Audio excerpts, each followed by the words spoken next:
யோவான் 1 அதிகாரம் 3 சகலமும் அவர் மூலமாய் உண்டாயிற்று, உண்டானது ஒன்றும் அவராலே அல்லாமல் உண்டாகவில்லை என்று ஆண்டோட வார்த்தை சொல்கிறது. நாம் காண்கிற இந்த உலகம், மனிதர்கள் எல்லாமே கர்த்தரால் உண்டாக்கப்பட்டது. ஆண்டவராகிய இயேசு கிறிஸ்துவை அல்லாமல் ஒரு காரியமும் உண்டாக்கப்படவில்லை என்று அந்த வேத வசனம் நமக்கு சொல்கிறது. இன்றைக்கு உலகத்தில காணப்படுகிற எந்த ஒரு காரியமும் தானாக அது தோன்றவில்லை, ஆண்டவரே அதை படைத்தார் என்பதை நாம் பரிசுத்த வேதாகமத்தில் பார்க்க முடிகிறது. விஞ்ஞானத்திலே ஆரம்பத்தில் சொல்லப்பட்ட அநேக காரியங்கள் பிற்காலங்களிலே அது தவறென்று கூறியிருக்கிறார்கள். ஆனால் தேவனுடைய வசனமோ என்றென்றைக்கும் மாறாததாய் நம்முடைய கரங்களில் அது கிடைத்திருக்கிறது. என்றென்றைக்கும் அதுவே நிலைத்து நிற்கும் என்று ஆண்டுடைய வார்த்தையில் அது சொல்லப்பட்டிருக்கிறது. வானமும் பூமியும் ஒழிந்து போனாலும் அவருடைய வார்த்தை என்றென்றைக்கும் மொழியாது. காரணம், அவர் சர்வ வல்லமையில ஆண்டவராய் அந்த வேதாகமத்தை நம்முடைய கரங்களிலே கிடைக்க பண்ணி இருக்கிறார். விஞ்ஞானிகள் பல நூற்றாண்டுகளாக மனிதனுடைய உயிர் எங்கே இருக்கிறது என்கிற ஆராய்ச்சியில் ஈடுபட்டு கொண்டிருந்தார்கள்.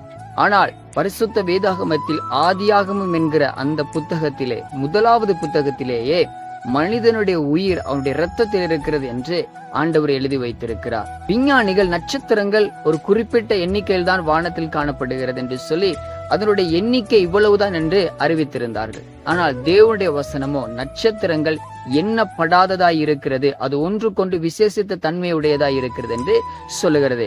ஆண்டுடைய வார்த்தையில் சொல்லப்பட்டிருக்கிறபடியே இன்றைக்கு விஞ்ஞானிகளால் சொல்லக்கூடியதாய் இருக்கிறது. நட்சத்திரங்கள் கோடான கோடியாய் இருக்கிறது, அவைகளை எண்ண முடியாது என்று சொல்லி.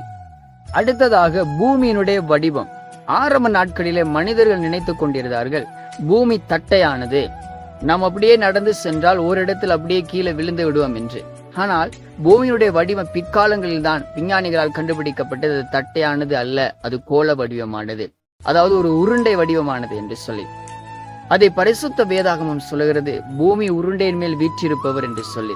ஆகவே பூமியினுடைய வடிவம் விஞ்ஞானிகளால் கண்டுபிடிக்கப்பட்டதற்கு முன்பதாகவே பரிசுத்த வேதாகமத்தில் மிக தெளிவாய் சொல்லப்பட்டிருக்கிறது. ஆரம்ப நாட்களில் இந்த பூமியை யாரோ தாங்கிக் கொண்டிருக்கிறார்கள் என்றெல்லாம் பல புராண கதைகளிலே பார்க்க முடிகிறது. ஆனால் பூமி அந்தரத்திலே அவர் தொங்க வைத்திருக்கிறார் என்றே பரிசுத்த வேதாகம் நமக்கு சொல்லுகிறது. விஞ்ஞானிகள் தொடர்ந்து ஆராய்ச்சியில் ஈடுபட்டு கொண்டிருக்கிறார்கள். வேற்று கிரகங்களிலே மனிதனால் வாழ முடியுமா, சந்திரனிலே குடியேற முடியுமா என்றெல்லாம்.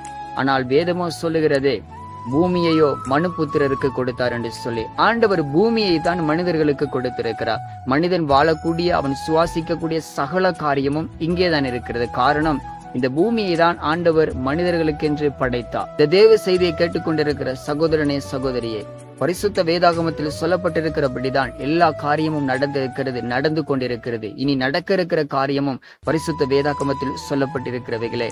ஆகவே எல்லாவற்றையும் அறிந்திருக்கிற ஆண்டவரால் கொடுக்கப்பட்ட வேதம் சத்தியமானது. வானமும் பூமியும் ஒழிந்து போனாலும் அவருடைய வார்த்தைகள் ஒருபோதும் ஒழிந்து போகாது. இந்த வேத வசனத்தில் சொல்லப்பட்டிருக்கிறபடி மனிதன் நித்தியத்தை சுதந்திரித்துக் கொள்ள வேண்டுமானால் இயேசு கிறிஸ்து தான் வழி. நானே வழியும் சத்தியமும் ஜீவனுமாயிருக்கிறேன், என்னாலே அல்லாமல் ஒருவனு பிதாவினிடத்தில் வரான் என்று அவர் சொல்லி இருக்கிறார். ஆகவே அவருடைய வழியிலே நடக்கும்படிக்கு நம்ம ஒப்பு கொடுப்போம். கர்த்தருக்காய் தொடர்ந்து வாழுவோம். கர்த்தர் தாமே நம்ம ஒருவரையும் ஆசீர்வதிப்பாராக.